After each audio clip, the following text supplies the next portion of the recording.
Let's not talk too much. Let me just dive into it. Now, Arsenal fans claim that this right here is a penalty. But let's quickly look at the specifics of what happened in that situation. And when you look at that ball very well, Noni Madueke held the ball and then Nuno Mendes was chasing from behind. Now, when you look at this very place right here where Arsenal fans claim that Nuno Mendes fouled Noni Madueke, it's not actually true. They were contesting the ball 50-50, and then these charges that Nuno Mendes gave him was even outside the box. If you want to even call anything at all, it was outside the box when he charged on the Madueke. But then they continue. Just look at this other angle right here. Now, when you look at it from this angle, you actually see that it was Noni Madueke who actually held Nuno Mendes' shoulders or his hand. He was the one dragging Nuno Mendes. You get, and then Mendes fell. Of course, they were both challenging the ball 50-50. They both fell down. So how do you expect the referee to blow against Mendes in this position when it was a 50-50 shoulder contest?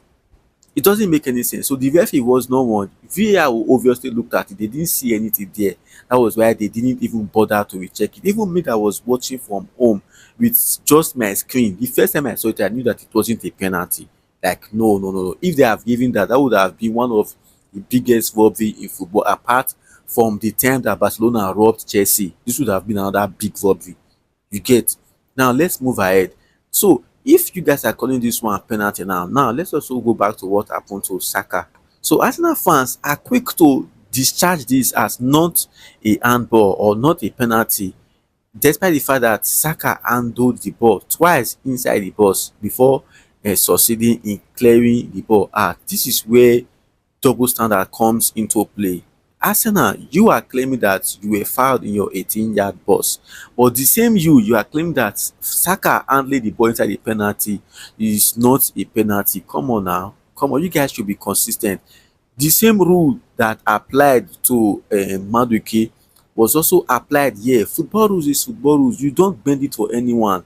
Now let me explain to you guys what happened to Saka's handball that wasn't given. Now when you look at that ball very well, Saka was trying to clear that ball. So he miscued it. And when he miscued it, the ball hit his arm first, right? So as the ball landed on the floor, Saka now was trying to control himself. The ball also hit his fist again. But what happened in those two situations? Saka's arm was definitely in a natural position at first. Understand? So when he was trying to kick the ball, there is no how you will kick the ball and your hand will come to your body like this, right? But when you want to kick the ball with force, your hand must definitely stretch, right?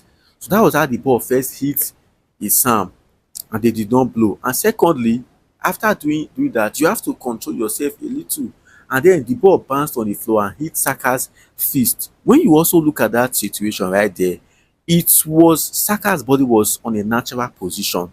He didn't do that deliberately. So the referee saw this and the VAR interpreted it as well as Saka's body was in a natural position the both times that the ball struck his arm. So in that situation, penalty couldn't have been given. Again, referee was spot on. So the ball decision that the referee made, the Saka's handball that wasn't given or the Noni Madueke penalty that wasn't given, they were both 100% correct. That was why VAR didn't need to intervene at all. So this match is one of the best I have seen from a referee. There was nothing biased here. If you are Arsenal fans and you are thinking the referee did you dirty, I just think that you are a sore loser. You are a sore loser, honestly speaking. You don't have to take defeat. This game was a very, very balanced game. If we are to blame anybody, it is Arsenal and their tactics we are going to blame. You don't play a defensive game against PSG, an attacking team.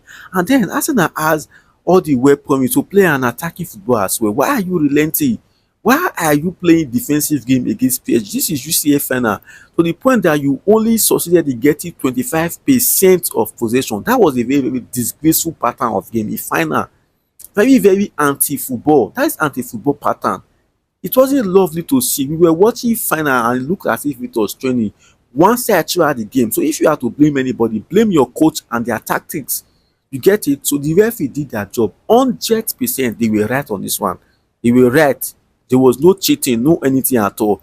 If you are an Arsenal fan, you are thinking the referee did you dirty, please Work on your mindset, renew your mindset. Don't be a solo at place. I'll see you again in my next update. Thanks for watching. Bye.